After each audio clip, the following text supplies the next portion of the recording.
Praise the lord. దేవునికి మహిమ కలుగునుగాక. అందరూ బాగున్నారా? ఈ దినం దేవుని వాగ్దానం, నీతి ఫలము నిశ్చయముగా నీతిమంతులకు ఫలము కలుగును.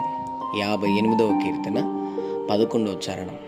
అవును, నిజముగా దేవుని నమ్ముకున్న నీవు నీతి సంబంధమైన పనులు చేస్తున్నావా? లేదా తెలియకుండా చీకట్లో అపవాది సంబంధమైన నీతి కాని పనులు చేస్తున్నావా? ఒకసారి మనం పరిశీలన చేసుకోవాలి. దేవుడు నీతిమంతులను ఆశీర్వదిస్తానంటున్నాడు.